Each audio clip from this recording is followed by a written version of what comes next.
Apostol Pablo, tularan niyo ako kung paano ko pinapahalagaan ang mga saints of the Lord. Ganon din ang pagpapahalaga ninyo sa mga mananampalatayang ito. Huwag kayo namimili ng tao, for God is not a respecter of person. Mula nung pinanganak ang ministeryong ito, hindi kami naglalalapit sa mga may kaya na kapatiran dahil alam namin wala na mga problema yan. Kami ay masumpungan ninyo doon sa mga dampa, doon sa mga kubo, doon sa mga indigent brethren, doon sa may mga karamdaman. Kapag kami kinukumbida ng mga party-party, mga birthday parties, wala po yan. Ayaw namin. Baka isipin ng mga kapatiran na baka makagastos tuloy sila na malaki, panay punta dito tong pastor namin. May panahon din ang kapatiran, may mga problema. Kaya hindi namin sinanay na kung wala silang problema, panay kami dalaw, hindi po namin ginagawa yan. Kapag may problema, kung maari, magpe-pray lang kami sa bahay. Huwag na kami pumunta sa kanila, at kung kami man talagang mapilit na pumunta, huwag kami handaan ng pagkain, dahil hindi pagkain ng aming sadya, ang sadya namin para lumago sila sa pananampalataya. Amen. Minsan hindi po kami nakakamulisya sa mga kapatiran. Nakadandong kami mayat-maya. Kausap namin sila mayat-maya. Ang gusto namin na sila'y palaging nakakapanalangin, nakapagpupuri at nakakadalo sa gawain na mahal na Panginoon. Halos hindi nga namin alam ang mga tahanan nila.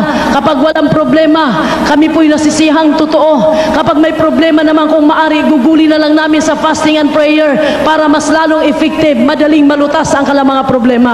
Intindihin pa kami, maglinis pa ng bahay nila, maghanda pa ng pangmerienda. Kaya ang ginagawa namin sa bahay, kami nagpe-pray. At talaga pong most effective prayer kapag nakaluhod kayo with prayer and fasting.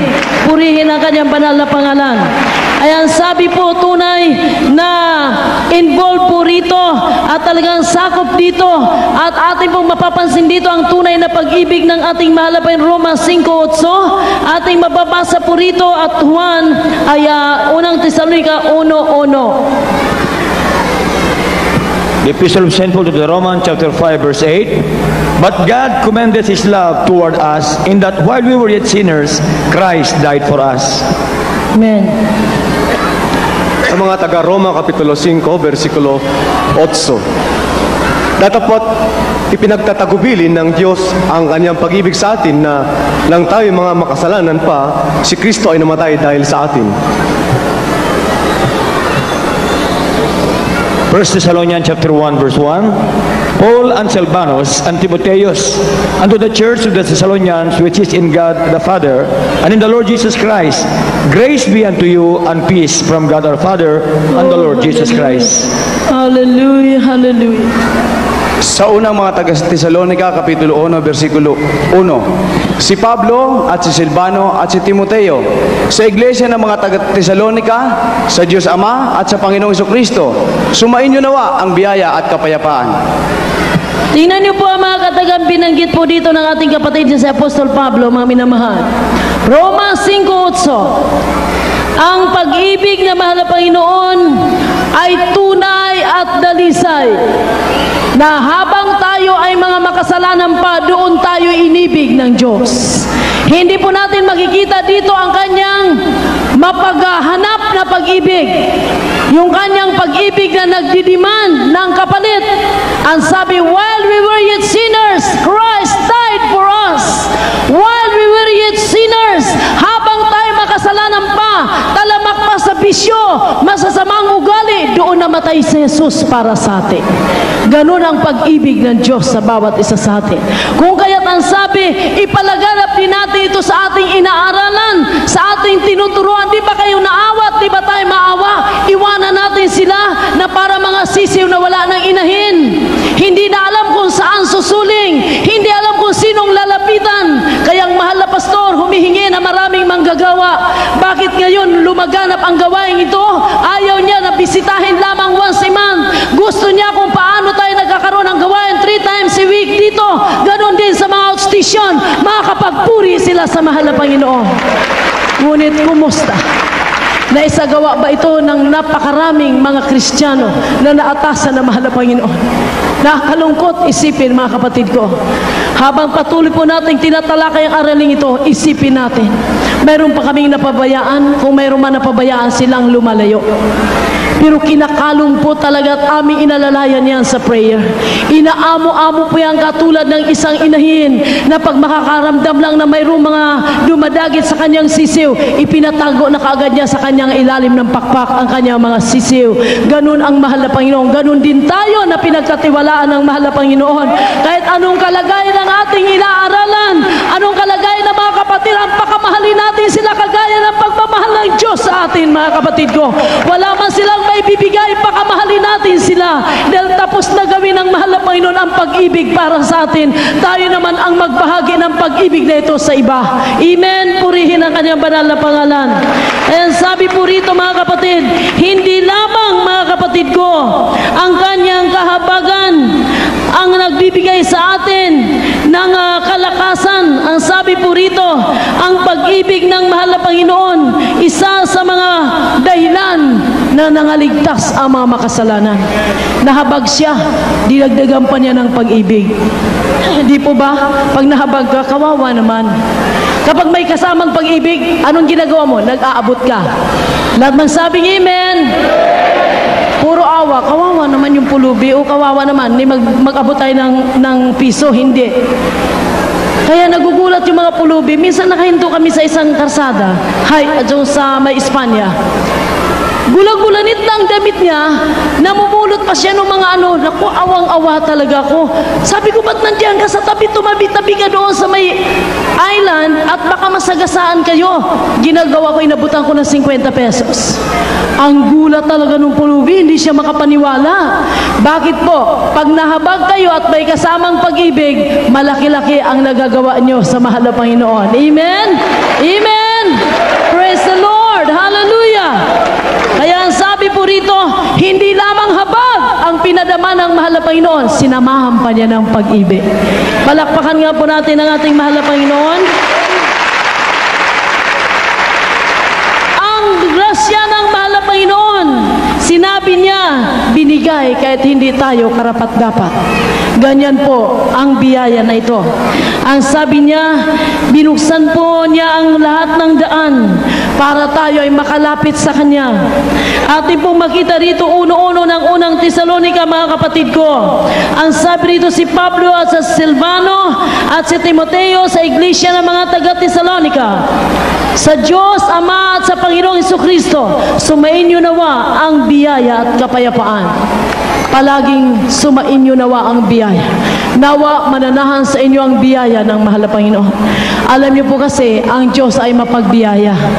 Kapag nasa inyong mga puso ang biyaya ng Diyos, kayo man ay bukal ng biyaya. Kayo ay makapagbahagi sa iba. Amen. Hindi po tayo mga makasariling mga Kristiyano. Nais po talaga nating magbahagi. Kaya tingnan niyo po ngayon, dahil kung ano ang kanilang minamahal na pastor, ayaw ko lang sa iba, bakit talagang lumilihis ng daan. At masabing amen. Ang mahal na pasto natin talagang grabe kong umibig sa mga anak ng mahal na Panginoon. Bakit itong aming mga anak na mga matatanda na nagsasarili ng kanilang pag-ibig? Nakita niyo minamahal na pasto kahit matatanda na, ayaw niya banggitin ang buong pangalan, palayaw talaga. Mayroon kaming membro na siguro 75 years old na. Irene na ang tawag sa kanya. Yung bata-bata pa siya, Irene. Pero ang mahal na pastor, hindi Lola Irene, ang tawag niya Sister Irene. Sabi ko, sino yun? Makita-kita ko, ugod-ugod na matanda. Sabi niya, sweetheart, ganun ang gusto ng mahal na Panginoon, mahalin mo ang mga kapatiran. Tingnan mo po yung ating mga mag-asawa ngayon. Dati-rati, pag ang pangalan ng mister nila ay Dalmasyo, o Dalmasyo, pasok na dito. Oh, halimbawa, Procoro, pasok dito. Oh, yung dati, ngayon, Flor, Dami, minamahal kita, sweetheart, darling. Ayaw na banggitin yung buong pangalan sa sobrang pag-ibig na mayroon sa puso. Tingnan niyo po, kaya mula ngayon, huwag kayo magbanggit ng buong pangalan ng Mr. at Mrs. nyo kung talagang grabe ang biyaya ng Diyos sa puso ninyo. Sapagkat pag binuon yung pangalan, pabagsak pa. Iwan ko kung anong biyaya ang mayroon. hindi mo mararamdaman ang pag-ibig. Kaya sabi ko, kahit ako'y nire-rebuke ng mahal na pastor, hindi ako nagagalit. Alam mo kung bakit? Sweetheart pa rin ang tawag sa akin kahit galit na yan. Totoo yan, mga minamahal. Kaya kahit na siguro ako'y kanyang sipain, hindi ako talaga magagalit dahil napakatamis pakinggan. Sweetheart, sinabi ko sa'yo, binibiro mo yun, pangalan pa lang mahihipo na yung puso mo. Kaya, huwag na kayo magbanggit ng mga buong pangalan na inyong mga minamahal. Minamahal na ina, ay inyong beloved mothers and fathers, brethren, mga kapatid. Mayroon po talagang address na mahal or dearest or talagang ipakita ninyo ang biyaya sa inyo ay umaapaw. Purihin ang mahal na Panginoon. Amen? Purihin ang kanyang banal na pangalan. Kaya kahit na minsan nagbibiro ako, binuo ko yung pangalan niya. Hindi ko siya binanggit ng binuo. Pastor, inadres ko sa ibabaw ng sulat. Sabi niya, mukhang nag-iba yata ang timpla ng panahon si Tal. Ba't naging buo yung pangalan ko? Galit ka ba sa akin? Sabi ko, talagang galit. Malalaman niya kapag buo ang pangalan, in-address ko hindi beloved pastor, beloved sweetheart, kaya alam niya medyo may problema. Kaya ang mahal na Panginoon po talaga yun na mapagbiyaya. Mula nung makilala namin ang mahal na Panginoon, ang sabi nga, binudbura ng kapayapaan ang aming tahanan, ang aming pagsasama, ang aming pagmamahalan, sapat ang sabi, punong-puno ng biyaya ang ating mahal na Panginoon. Amen? Atin po ipagpapatuloy mga minamahal dito po sa pangatlong bahagi na ating pag-aaral, salvation involves faith. Ating mababasa sa Episo 2:8, unang Tesalonica 1:5 at 9. The Epistle of St. Paul to the Ephesians chapter 2 verse 8. For by grace are ye saved through faith, and that not of yourselves, it is the gift of God. Mga taga-Efeso Kapitulo 2, versikulo 8. Sapagkat sa biyaya kayo'y nangaligtas sa pamamagitan ng pananampalataya, at ito'y hindi sa inyong sarili, ito'y kaloob ng Diyos. Tuloy, beloved engineer, hanggang sa 8, hindi lang. Ay, 9. Versikulo 9. Hindi sa pamamagitan ng mga gawa, upang ang sinuman ay huwag magmapuri. Amen, right. Tingnan niyo po yan, mga minamahal. Ang sabi po ng 8, sapagkat sa biyaya kayo'y nangaligtas sa pamagitan ng pananampalataya at hindi sa inyong sarili, ito'y kaloob ng mahal na Panginoon. Kaya dahil kaloob, ibinigay lang, pahalagahan po natin ito. Hindi natin ito pinagtrabaho, pahalagahan po natin ang pagtitiwala ng Diyos sa atin sa kabila na hindi tayo karapat-dapat. Tingnan niyo po ngayon ang mapagpapasalamat ng mga Kristiyano. Kahit saan mo makikita, Kristiyano po talaga silang totoo. Nagpapahalaga po sila ng kaligtasan na binigay sa kanila ng mahal na Panginoon. Kahit wala ang pastor nila, kahit wala yung mga workers, co-workers, co-preachers, co-choir members nila, mahalaga po ang pagpapahalaga nila sa kaligtasan pinagkakatiwala sa kanila ng mahal na Panginoon. Grabe po mga minamahal ko. Kaya bilang patunay na kayo po'y nagmamahal sa inyong kaligtasan, minamahal nyo ang mahal na Panginoong Hesus, pahalagahan ninyo ang pinagkakatiwala sa inyo ng Diyos. Ang mga inaaralan natin, ating pong alagaan sila ng panalangin at pag-aayon. Huwag natin basta lamang silang iwanan. Ang sabi po rito, it involves faith. Salvation involves faith. Ito po ay kinakailangan maisagawa natin. Samanang sabi, ang pananampalataya mayroon kayo ay nakukuha ninyo dahil sa biyaya ng mahal na Panginoong Hesukristo. Ang sabi pa po rito, sinabi po rito, dinala ni Timoteo ang Ebanghelyo sa Tesalonica at kanyang ipinangaral doon ang kapangyarihan ng mahal na Panginoon. Ang sabi po rito, lahat ng mga tao nakarinig ng kanyang mensahe ay tumalikod na sa pagsamba sa Diyos-Diyusan. Bakit? Makapangyarihan ang salitang dinala ni Timoteo sa Tesalonica. Ano po ang kalakip nito? Nakita ang pagbabagong buhay ni Timoteo sa kanyang sarili. Palakpakan po natin ang mahal na Panginoon. Si Timoteo ay naging mabuting halimbawa, mabuting mangangaral sa dako ng Tesalonica. Kapag siya ay pumapasok, maari ay talagang makikita mo ang kaamuan, ang kabanalan, ang tunay na pagpapahalaga sa daladala niyang Ebanghelyo. Grabe bang sinabi rito? Sumampalataya mga tao sa Tesalonica sa dinalang Ebanghelyo ni Timoteo dahil sa kapangyarihan ito. Amen. Nilaki pa ng kapangyarihan. Kapag ang kapangyarihan ng Diyos ay bababa sa iyo, kasama na dyan ang pag-ibig ng mahal na Panginoon. Talagang grabe ang pag-ibig mo sa iyong kapwa. Kaya ang sabi, sila'y tumaligod sa pagsamba sa mga Diyos-Diyusan at kanilang kinaharap at sinamba ang buhay na Diyos. 1:9 mga kapatid, kanilang ng unang Tesalonica 5:9. First Epistles of St. Paul to the Thessalonians, chapter 1, verse 5 and 9. For our gospel came not unto you in word only, but also in power and in the Holy Ghost, and in much assurance, as you know what manner of men we were among you for your sake.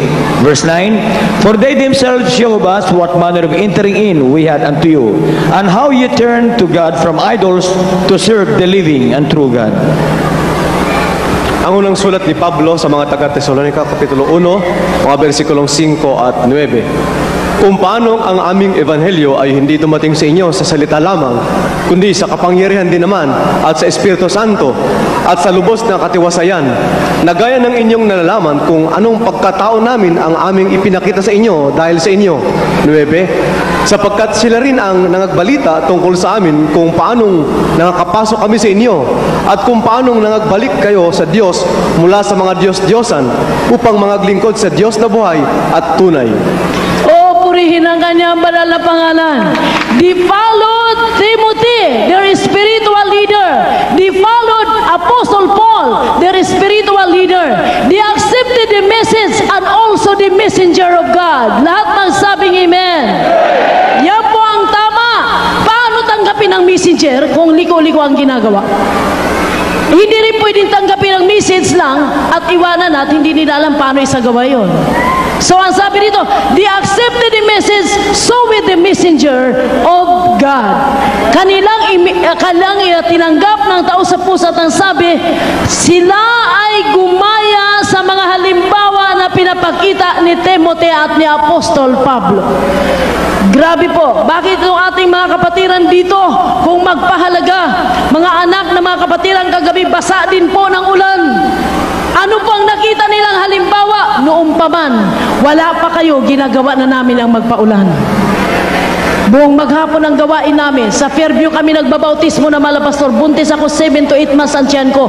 Bumababa ako sa ilog para magbautismo. Nakikita po yan ng ilang kapatiran natin. Nalaman po nila, umuwi kami alas 8 na ng gabi mula umaga ng linggo, alas 8, alas 9 mag-umpisa kami. Basa po kami galing magbautismo. Buntis po ako. Sinabi ko nga po sa inyo, nakita ito na ilang kapatiran. Sabi nila, bakit sila malapastor? Sila malapastor noon buong maghapon na babasa sa Luneta, 31 Dias sa Luneta, dyan sa Freedom Park. Inulam po kami dyan sa krusada na yan. Gabi-gabi umuwi kaming basa. Wala kaming bihisan. Dito sa Nubalitsis kami umuwi. Ngunit,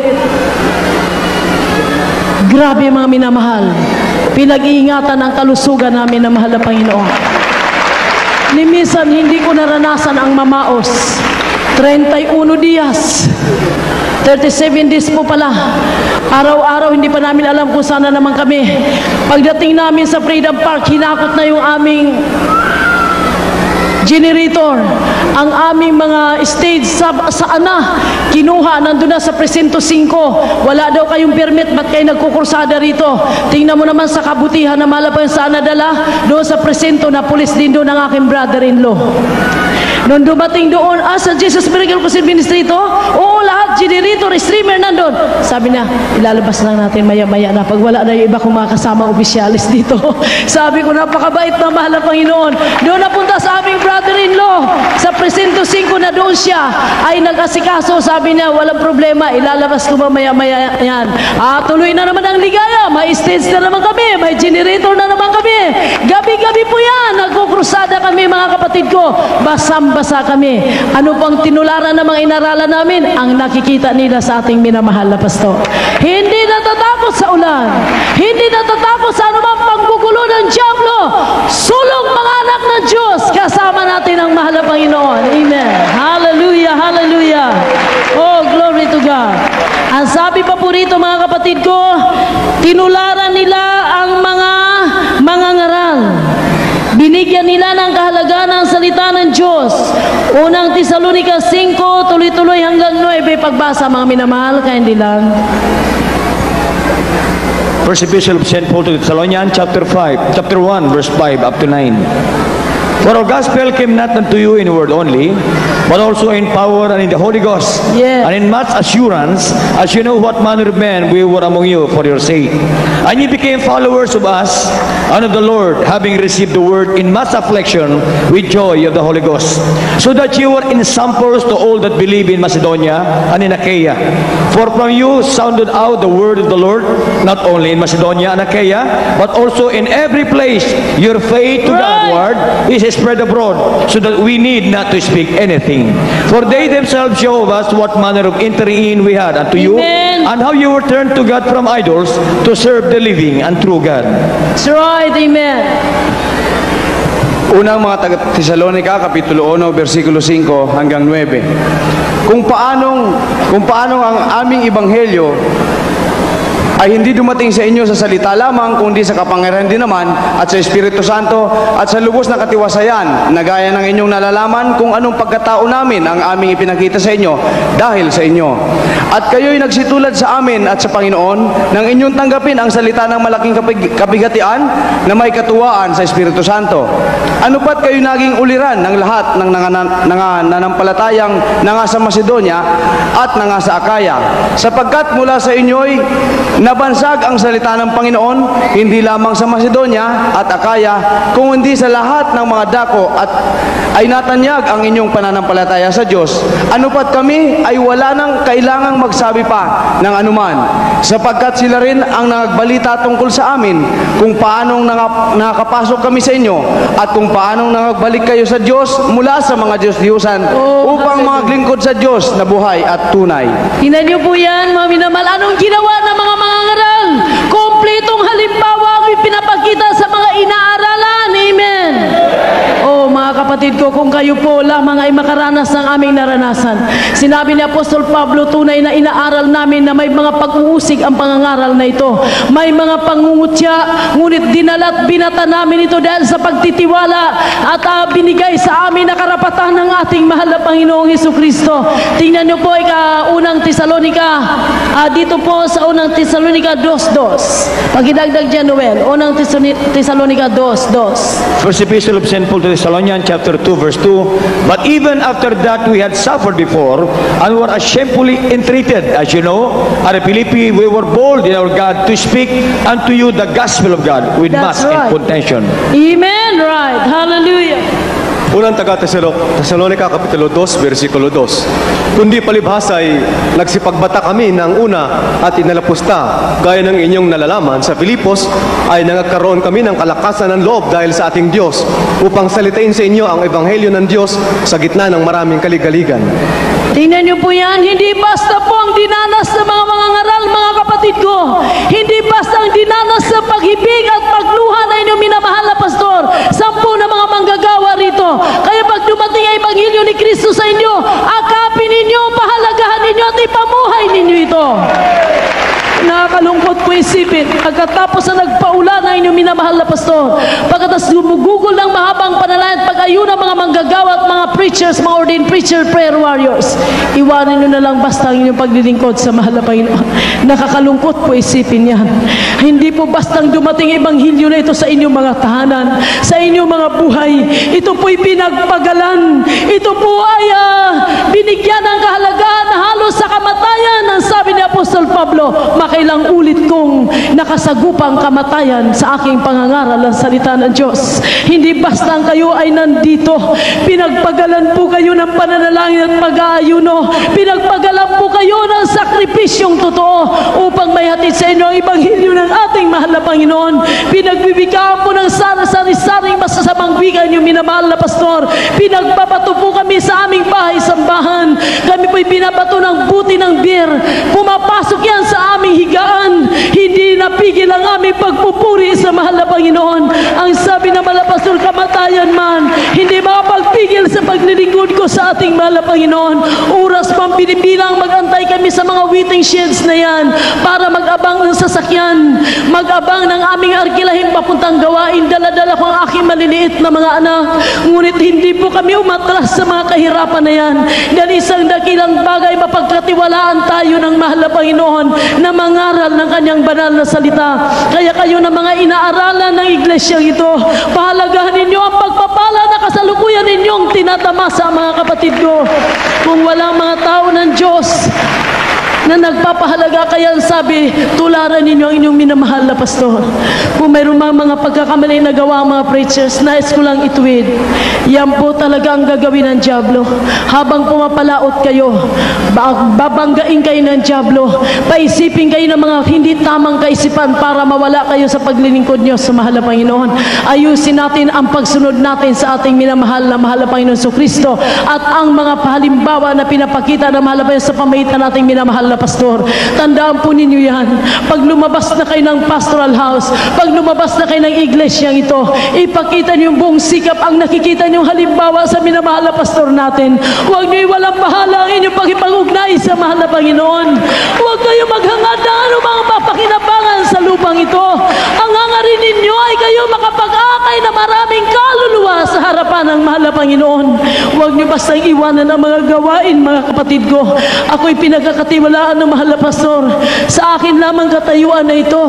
Siya po'y nagtitiwala na sa akin. Bakit? Nakikita niya kung paano pinahalagahan ang nakikita ko sa kanya. Kapag siya'y nagdadasal ng mahaba, nagpupuri ng mahaba, ginagaya ko siya.